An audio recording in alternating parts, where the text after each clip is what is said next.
Delivering presentations, chapter 13.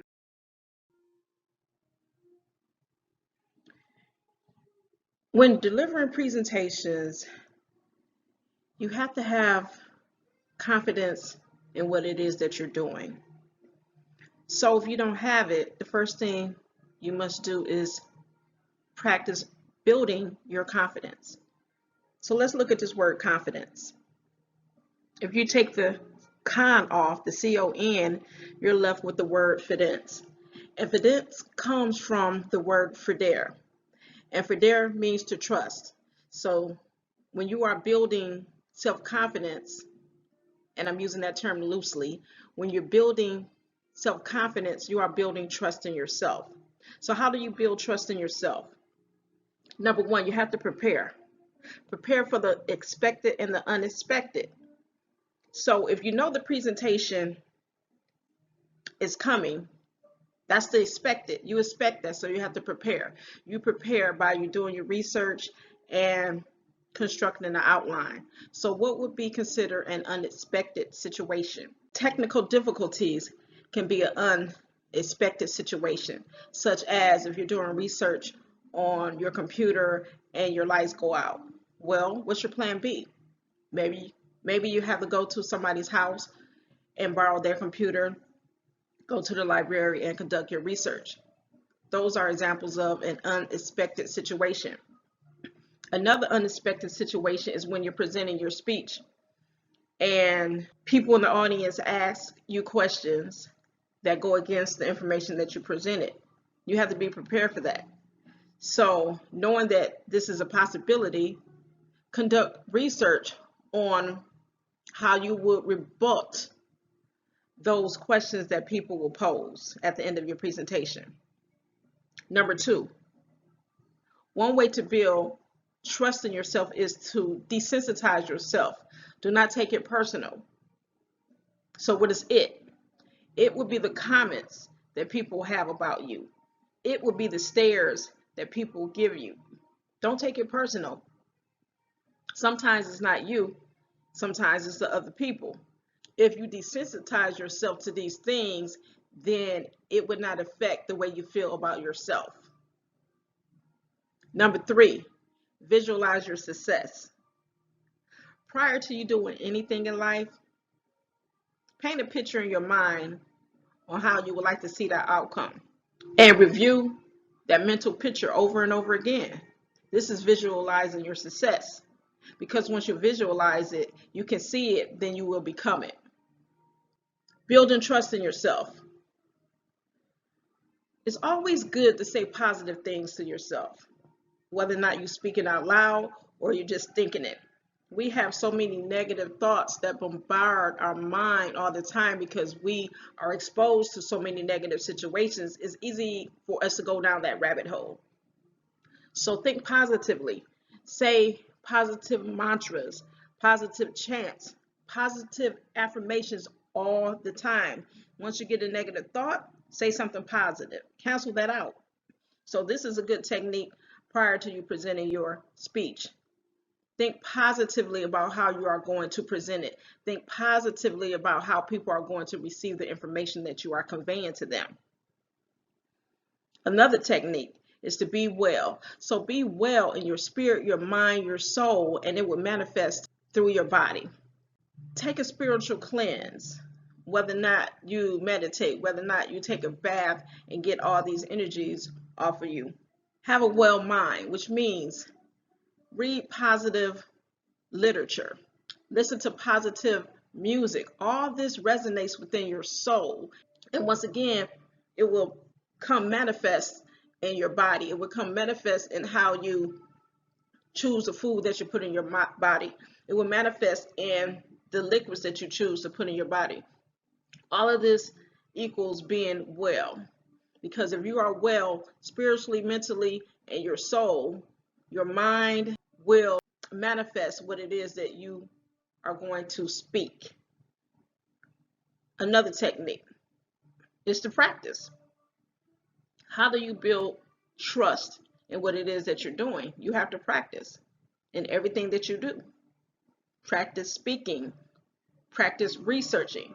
There are 4 different delivery methods. The first one is manuscript, the second one is memorization, the third one is impromptu, and the fourth one is extemporaneous. Manuscript.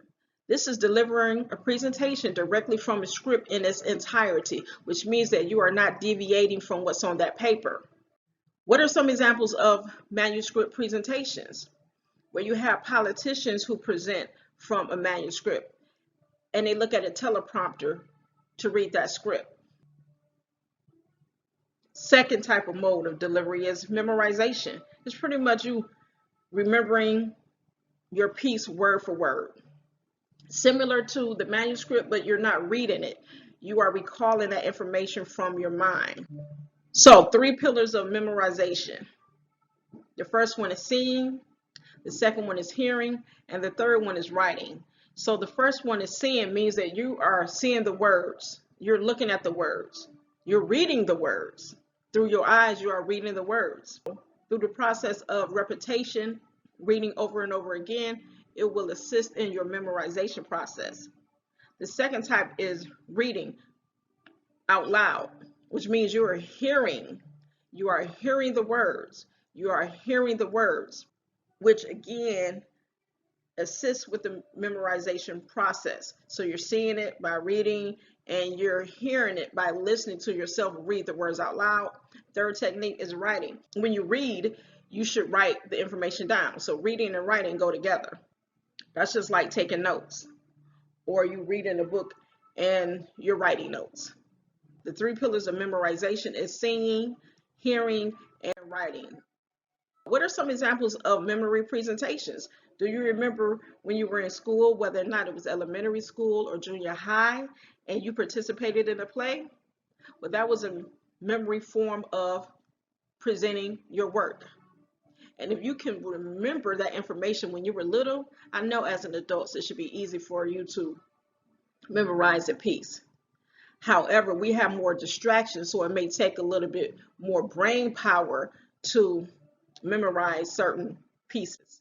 Impromptu is delivering a presentation on the spur of the moment with little to no preparation. Now, some people think impromptu presentations are difficult, and in actuality, they're really not difficult, because if someone gave you a topic to speak about on the spur of the moment, all you have to do is come up with 2 or 3 main points that you would like to talk about.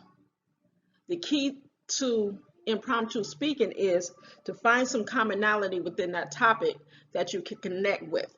So if you can connect with the topic, it will be easier for you to present on that topic.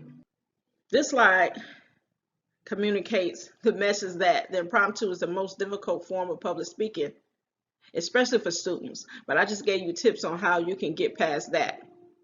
So you really don't have a lot of time to prepare. In a way, that's good, because if you can connect with the topic, then hopefully when you convey that message, it will come natural. But the key is to connect with the topic, find some commonalities, because we speak better on topics that we know a lot about. When we're dealing with speeches, especially of an impromptu mode, like I said before, think of 2 or 3 main points that you want to talk about. Jot it down and write some sub points below that. So when you're standing in front of a class or an audience, you would like to take your time, scan the room, make eye contact with people. Definitely take a deep breath before you begin speaking. All of these different techniques will help you build trust within yourself, especially when we're dealing with impromptu speaking. What are some examples of impromptu presentations? Number 1, if you're in class and your professor asks you to stand up and give your thoughts on a particular topic. Well, for you, that was an impromptu request. So your response is going to be impromptu. We deal with impromptu speaking all the time when we engage in conversations with each other. We just don't call them presentations, but in actuality, you are presenting yourself. So it is a presentation. So I think people get tripped up when they have to stand in front of an audience and present it, and they kind of lose it in their mind because they know everybody is looking at them. Another example of an impromptu presentation would be if you're at work and someone asks you to present on a particular topic based on some work that you all were conducting research on. That would be an example of an impromptu presentation. This last mode of delivery is extemporaneous, and it is delivering a speech directly from an outline, and that outline serves as your blueprint. So there's a difference between a written speech and an outline. Your written speech is your speech written down, obviously, in its entirety. The outline will be key words and phrases that you pick from that speech written down in the form of an outline. The execution of an extemporaneous speech, number one, you would have to identify the topic, whether or not you come up with a topic through brainstorming, or if the professor assigns you a topic, or your supervisor gives you a topic to speak about at the next meeting. Number two, you have to research the content for that topic. Research is key, and make sure when you research, you're researching enough information to where you can provide a detailed synopsis of the information that you found. Also, you should research information that is in opposition of the point that you are presenting, because it's good to analyze and look at information from various perspectives. Number three, you have to organize that information that you research. If you have to speak on 3 main points, then organize your information based on those 3 points. Then write your speech. After you write your speech, create the outline from your speech, and then you practice from the speech outline. Now, I suggest that you read the speech over and over again, the full written speech over and over again, so when you practice from the speech outline, you will be familiar with the content. Examples of extemporaneous speeches would be the ones that you do in school. The professor gives you a topic, you go home, you do research, you prepare, you write out the outline, then you write the speech, then you write the outline. And this type of speech is not only for classroom settings, but it can work in any type of setting. There are guidelines for effective delivery. And so the 2 main guidelines that we're dealing with would be vocal and visual delivery guidelines. Vocal delivery deals with pitch, rate, volume, pauses, your pronunciation, and your articulation. This all deal with the various aspects of your vocal cords. So the first one is pitch. Pitch is the variations of sound range from high to low. And if any of you listen to Mariah Carey, we know that she has a high pitch. Another term that goes along with pitch will be a tone. You have your pitch and your tone. So Barry White will have a low tone, as well as Teddy Pendergrass. Everybody may have a different pitch and tone in their voice when they present, just even in general when you speak. The next one is speaking rate. This deals with how fast or slow you communicate to others. If you tend to speak fast, you have to be mindful to slow it down. I myself tend to speak fast, and sometimes I have to catch myself and remind myself to slow down, because I am mindful that people are processing information. So we tend to speak faster than your mind processes information. Also, when people are nervous, they tend to speak fast. So just be mindful of the rate that you're speaking when you're conveying information to people. Volume. It deals with how loudly or how softly you speak. If you are being asked to speak at a convention or a conference, usually you will have a microphone. So volume would not be a problem. However, if you are speaking at a venue with no microphone, you have to be mindful that your voice must project to the back of the room so everyone in that room can hear you. So how do you practice this? Well, singers do this all the time. They practice the vocal cord exercises, me, la, la, la, la, me. Whatever that exercise is, you have to practice, because you have to be mindful that your voice have to project to the back of the room, once again, so everybody can hear what it is that you're speaking on. Pauses. There's nothing but silence in between the speaking. Now, I suggest that if you are a person who uses verbal fillers, speak slowly, think about what it is that you're speaking, and catch yourself before you say, yeah, I mean, you know what I'm saying? Those are called vocal fillers and or vocal pauses. Silence yourself and replace that with the pause. Another reason why people utilize pauses is because they would like to emphasize a point. So if you say something profound, you will pause because you would like for your audience to think about what it is that you said. Pause for about 3 to 5 seconds, then continue with your presentation. Articulation is the clarity of pronouncing your words. It just deals with diction. You have to speak your words clearly. Say every syllable in the word. Pronunciation deals with saying the word correctly. For example, a word that people pronounce incorrectly all the time is Illinois. Even though it's spelled like Illinois without the E, that's not how it's pronounced. It's not pronounced Illinois. It's pronounced Illinois because I think that word is of a different origin. It's not of an English origin. Another word that people pronounce incorrectly is library. They say library, like they burying some lies, but it's library. So these are some examples of some pronunciation errors. Visual delivery is the next component, and this deals with your attire, your appearance, whether or not you give your audience eye contact, whether or not you include facial expressions, use hand gestures, or you include movement within your presentation. Visual delivery. Appearance is presenting yourself in a manner that is perceived as professional.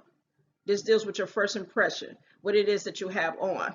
Unfortunately, people tend to judge others by what they have on. That's not the way to go.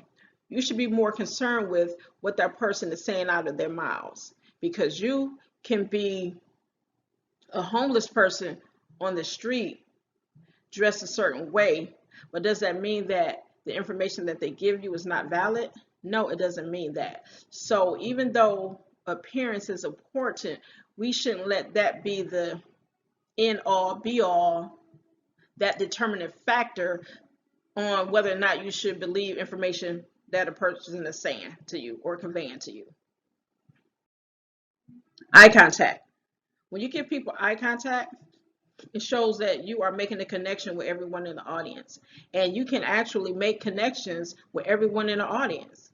Just take your time and look at everyone individually. Interact with that individual person as if it's only the two of you in that room. Everybody do not exist at that time. So it's very, very important that you give people eye contact, because if you do not make that connection, people will not pay attention to you. Facial expressions. This shows audience that you are attached to the material.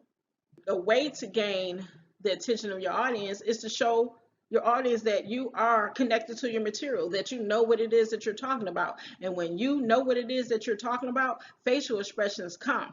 Now, for some people, it's not natural. For some people, it is natural. So if facial expressions is not natural for you, then you have to practice that. You would have to write yourself notes or cues in your outline. Right here, smile. Right here, show a face of concern. But this is very important, because if you are attached to your material, it shows that you are passionate about what it is that you're presenting. And if people can feel that you're passionate and you're serious about what it is that you're presenting, they will be more prone to listen to what it is that you're talking about. Gestures. Gestures just consist of movement with your head, movement with your hand, movement with your shoulders. And it just gives additional enforcement to your verbal message. It shows how serious you are about presenting that information. And once again, gestures may come natural for some, it may not come natural for others. And if you are one of the people who it doesn't come natural to, then once again, you have to practice. Practice when you're having one-on-one conversations with people. Practice in the mirror. Write cues in your outline on what gestures you should use. It also helps people follow your message. Body movement shows confidence. What is your posture? Are you standing upright? Or are you leaning on the desk? Are you leaning on the wall? All of that shows whether or not you have trust in yourself, whether or not you trust in the information that you are conveying to your audience. With body movement comes working the floor. Working the floor is not the same as pacing. Working the floor is something as simple as walking to one side of the room, standing there and addressing that audience. But because you're on that one side of the room, it doesn't mean that you cannot address the other people. All you have to do is pivot your body and draw your attention to the other people on the other side of the room. Your body movement also commands attention because people follow you when you move. So make sure you're not pacing. Pacing is just walking across the floor constantly with no stopping, no connecting with people. So there's a difference between working the floor and pacing. So make sure that you are working the floor. If you go to a rap performance or R&B performance, those artists work the floor. They just do not stand in one place. So make sure that you show trust in what it is that you're presenting by interacting with everybody in a room through working that floor. Connecting with the audience. If you get nothing else out of this presentation, be mindful that you have to connect with the audience at all times through your words, through your facial expressions, through your movement, through your gestures. Here are a couple of tips on connecting with your audience. Express emotion when it's needed. You don't want to overdo it, but express emotion when you need to. Adapt to your audience, so you have to pay attention to the feedback that you're getting from them.